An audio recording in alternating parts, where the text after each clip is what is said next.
Bom, a paz, Senhor, meus irmãos, bem-vindos de volta. A nossa última aula vai ser uma aula bem curtinha, tá bom? Porque eu preciso falar sobre a prática da fé. E aí, nessa ideia de prática de fé, depois de termos falado sobre o conceito, depois temos falado sobre o tipo de fé, que diz que Deus pode, que Deus vai fazer. Depois de falar dessa ideia de fé e relacionamento, em que a fé é fidelidade, confiança e relacionamento entre nós e Deus. É importante agora ressaltar sobre a prática da fé. Existe um entendimento, né, uma frase de Spurgeon que fala sobre fé a partir do momento, a partir da ótica, daquilo que nós vemos e para quem direcionamos o nosso olhar. Nossa fé muitas vezes se baseia nas coisas que vemos, naquilo que é palpável a nós, que é possível a nós, até onde o nosso pé alcança, como a gente sempre diz. Mas Spurgeon fala de uma coisa muito importante. Se você não conhece, Charles Haddon Spurgeon, considerado o príncipe dos pregadores, um dos maiores pregadores da história, ele diz o seguinte: olhe para si mesmo e suas dúvidas aumentarão. Olhe para Jesus e elas desaparecerão. Nossa dificuldade muitas vezes reside exatamente no nosso olhar. O olhar é alguma coisa impressionante. Ele pode dificultar toda a sua vida ou ajudar a sua vida a crescer. Para onde você olha e para quem você olha define muitas coisas acerca de você, acerca daquilo que você vai alcançar, por exemplo. Nós temos diversas limitações e, por vezes, essas limitações ou olhar para essas limitações nos faz temer assumir algumas responsabilidades ou mesmo tomar algumas atitudes. Quando nós exercemos fé, e aí exercemos de forma prática, nós precisamos ir além disso, além das nossas limitações, porque na verdade nós não colocamos a nossa confiança naquilo que o nosso braço pode alcançar, ou naquilo que o nosso pé pode pisar, mas nós olhamos para aquilo que Deus nos prometeu. Ora, se Deus nos disse que tal coisa iria acontecer, e temos convicção de que foi Deus quem disse, não há motivo algum para duvidarmos. Portanto, é por isso que Spurgeon diz: olhe para Jesus e as suas dúvidas desaparecerão. Porque aí você vai perceber que o Deus para qual você olha é um Deus que pode, que vai, que na verdade já fez e que você só tem que agradecer por aquilo que ele já cumpriu. Ele fez uma promessa e essa promessa vai se cumprir. Portanto, você pode entregar todo o volante da sua vida para ele. Nós temos muita dificuldade, muitas vezes, mesmo dizendo: olha, minha vida é dirigida por Deus, Deus está no controle de tudo. Tendemos a não entregar o controle nas mãos de Deus. Somos um tanto hipócritas nesse sentido, porque falamos: Deus está no controle, mas não entregamos o controle para Ele, né? E a fé, ela vai exatamente na contramão disso, já que estamos falando aí de uma relação automobilística. Vai na contramão disso. A fé, ela entrega o volante. Ela diz: Deus, dirige. Dirige porque eu sozinho não consigo dirigir. Se eu vou olhar para a minha dificuldade de enxergar o caminho, eu vou ter dificuldade de frear na hora certa, de acelerar na hora certa.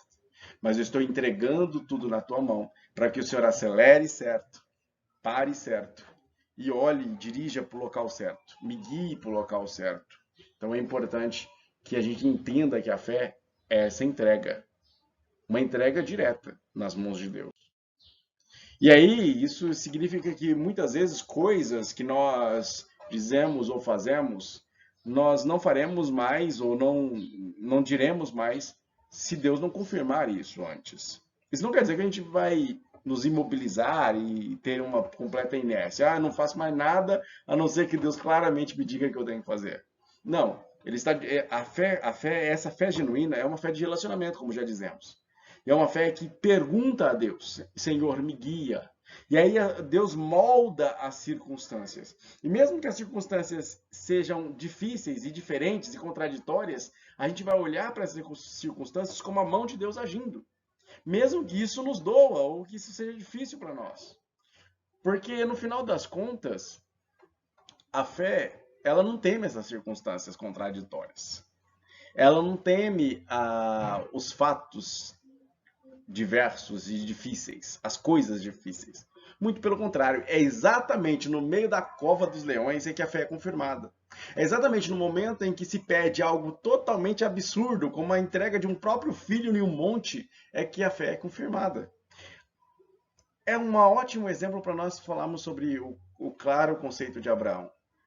O Akedah, né, que é o vocábulo hebraico para designar o acontecimento de Abraão entregando seu filho Isaque para Deus, ele é uma prova de fé não só de Abraão, porque Abraão mostrou sua fé levando Isaque, mas Isaque também mostrou sua fé se entregando. E por que você fala isso, irmão Júnior? Porque nos 3 dias de viagem, você acha que Isaque, com 24 anos de idade, um rapazote forte, não começou a desconfiar que havia algo estranho ali? E ele fica em silêncio durante os 3 dias, os 80 quilômetros que eles andam até o Monte Moriá. E ele sobe lá, e aí ele pergunta para o pai, pai, tô vendo tudo aqui preparado, mas cadê o cordeiro para o sacrifício? Deus proverá para si o cordeiro, é a resposta de fé de Abraão. Ele crê que Deus vai fazer. Quando Isaque percebe que é ele o cordeiro, ele se entrega. Ele não poderia lutar contra um velho de 100 anos pela sua própria vida, matar o seu próprio pai e se livrar daquilo tudo? Poderia, mas Isaque não faz isso. E diz o texto que Abraão levanta o cutelo para imolar Isaque. Abraão está provando sua fé, mas Isaque também se entregando. Tanto é que Isaque é tipo de Cristo. Então ele se entrega também à morte pelo próprio pai para honrar a sua fé. É nessa circunstância terrível que a fé ela aflora, que a fé é verdadeira, que a fé é depurada. Mas Abraão não provou a fé para Deus, nem Isaque provou a fé para Deus, porque Deus é onisciente e sabia qual era exatamente o tamanho da fé de Abraão. Você acha por acaso que Deus precisaria provar a Abraão dizendo, olha, eu não sei se você vai crer, então eu preciso fazer uma prova com você, para ver se você pode crer. Ora, Deus não é assim, Deus é onisciente, Deus sabia exatamente qual era o tamanho da fé de Abraão. Deus sabia que Abraão naquele momento ia parar. E aí, quem não sabia, na verdade, o limite da sua própria fé, eram Abraão e Isaque. E para que eles entendessem qual era o tamanho da própria fé que eles tinham, é que naquele momento crucial, eles percebem, olha, eu tenho tanta fé, ao ponto de obedecer a Deus neste nível, de entregar o meu filho num monte. Isaque, eu tenho tanta fé em Deus, tanta confiança em meu próprio pai, que eu me entrego inteiramente a ele, ao ponto de aceitar que ele me mate, em decorrência da fé dele a Deus. Então, mais tarde, Jacó vai mencionar que esse momento na vida de Isaque, que Deus para Isaque era chamado de o temor de Isaque. Algumas traduções trazem o terror de Isaque, porque aquilo foi emblemático para Isaque. A ideia de se entregar a Deus pelas mãos do próprio pai. Então é nessas circunstâncias contraditórias é que a fé é confrontada, em que a fé vê as impossibilidades, é que ela se torna mais forte. Como o próprio Rondon diz aí, como eu selecionei nessa nossa citação. Você não tem que esconder os fatos da fé. Você não deve dizer, Deus, olha, eu não vou contar o que está acontecendo comigo. Deus sabe o que está acontecendo com você. As dúvidas que você tem, os medos que você tem, as angústias que você tem, muitas vezes a vontade de brigar com Deus por algumas coisas. Deus sabe. Deus sabe disso. E é nesse momento em que tudo está contraditório, em que tudo está difícil, em que tudo está bagunçado, em que a cabeça tá girando, é que a sua fé se confirma. É que você diz, não, Deus, acima de todas as coisas, ainda que a figueira não floresça, ainda que eu não veja fruto na vide, ainda que a vaca no pasto não dê leite, ainda que as ovelhas não deem lã, ainda que tudo seja contrário, eu ainda crerei em Ti, eu ainda terei fé em Ti, eu ainda esperarei em Ti, eu ainda confiarei em Ti. É isso que os salmos trazem de forma tão latente, meus irmãos. Uma fé que não esconde de Deus as contrariedades, que não tenta maquiar uma imagem de santarrão uma imagem de, nossa, não, eu creio em Deus acima de tudo. Não. O salmista é aquele que desabafa. É que ele diz, até quando, Deus? O Senhor vai ficar calado? Até quando essa situação vai ficar assim? Até quando eu vou sofrer? Até quando acontece? Quando é que vai vir no final a minha vitória? O salmista o tempo todo fala isso. Mas no final de cada salmo você vê: contudo, em ti esperarei, porque a tua benignidade é para sempre, porque o Senhor é poderoso sobre todas as coisas, porque toda a terra e sua plenitude é tua, porque todo o universo vibra, sabendo que tu virás poderosamente, cumprindo e dando vitória ao teu povo. O mesmo salmista que digladia com Deus, que briga com Deus por causa da sua situação contraditória, também é o salmista que louva a Deus no final, sabendo que Deus vai fazer, que Deus é poderoso e que tudo aquilo está no controle na mão de Deus. Portanto, não esconda de Deus as suas contrariedades. Muito pelo contrário. Perceba que é nesse momento de contrariedade, nesse momento de confusão, é que a fé ela se mantém firme, é que a fé realmente se prova. Lá na nossa apostila, eu deixei um exemplo prático meu, tá? Eu trabalhava em um trabalho, um serviço que me afastava um pouco da frequência nos cultos. Tinha algumas dificuldades também com relação à minha família para isso. É um trabalho que não me remunerava tão bem frente a tudo que fazia. E aí eu pedi a Deus ajuda, né? Pedi a Deus ajuda e criei. Fiz a minha parte, estudei, passei num outro concurso, o concurso que atualmente eu trabalho no Ministério Público do Estado de São Paulo, e lutei muito para isso. E passei no concurso de 2016. Pois, mesmo assim, dentre 28 mil concorrentes, eu fiquei em 39º e esperei até o momento em que me chamassem. Bom, demorou quase mais de 2 anos para chamar. Quando chegou a minha vez, quando chegou aquela tão esperada hora de me chamarem, veio a pandemia e me travou por mais 1 ano e meio. A pandemia travou e não chamaram mais por causa disso. Eu fiquei muito chateado, pedi muito a Deus. Eu estava em um momento muito difícil também na minha carreira profissional. Eu já estava trabalhando há 16 anos como policial penal e tinha conflitos com o chefe. Havia muita coisa difícil ainda, muita desvalorização. Então eu pedia muito a Deus ajuda. E de repente vem aquilo tudo, você fala, nossa Deus, parece que a promessa não vai se cumprir. Então é nessa hora contraditória que a fé se firma. Eu falei, Deus, não, eu não acredito nisso, eu vou crer em Ti. Vou parar de reclamar e vou aceitar que o Senhor tem um plano para mim e que tudo isso está no seu controle.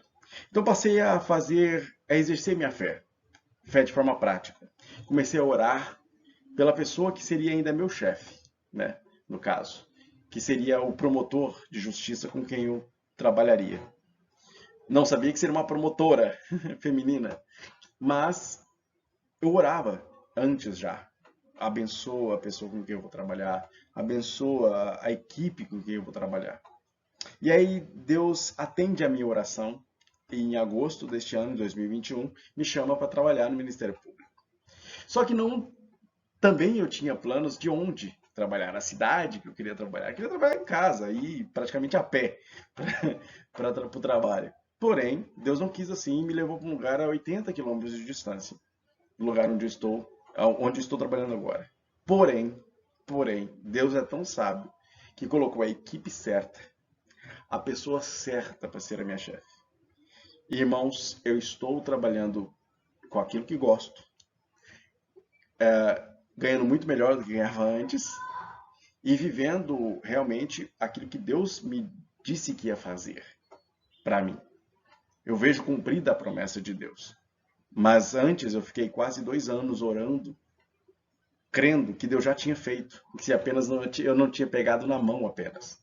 Apenas meu nome não tinha saído no diário oficial, mas eu já creio que Deus já tinha decretado, que já estava na mão de Deus isso. E isso hoje resulta em mim o fruto dessa fé. É a realização daquilo que eu pedi a Deus. E claro, eu tenho outros sonhos para frente, tem outras coisas que eu estou pedindo a Deus, tem outras coisas que eu já estou dizendo, Deus já fez, e em nome de Jesus eu vou tomar posse, Deus vai dar na minha mão. Porém, é no tempo dele, do jeito dele, como ele quer, e às vezes, muitas vezes, nem é exatamente aquilo que eu pedi. Mas Deus, ele é tão liberal, tão poderoso que ele faz além daquilo que pedimos, pensamos ou conjecturamos. É ele que nos traz coisas que está além e acima daquilo que a gente acha que iria alcançar. Por isso, meus irmãos, creiam e tenham fé. Fé que antecipa a vitória. Fé que não é só teoria, mas que também é prática. A fé que olha para o lugar certo, que olha para Jesus e não para suas próprias limitações. A fé que age com sinceridade de coração, como o salmista, que não esconde de Deus a sua contrariedade, mas que ao mesmo tempo confia e espera em Deus. São exercícios difíceis, duros, porém que realmente calibram o músculo espiritual para você ser forte e atravessar todas as dificuldades. Assim nós encerramos o nosso curso, crendo em Deus e pedindo a Deus que tenha sido bênção para você e que você seja abençoado por exercício de fé. Esse exercício de fé que é relacionamento, que é fruto de uma relação com o Espírito Santo, porque sem o Espírito Santo não há fé. Sem o Espírito não há como nascer fé no coração humano. E sem fé, o Espírito não vai agir. Porque é através da nossa fé que ele age na nossa vida e pela nossa vida na vida dos outros.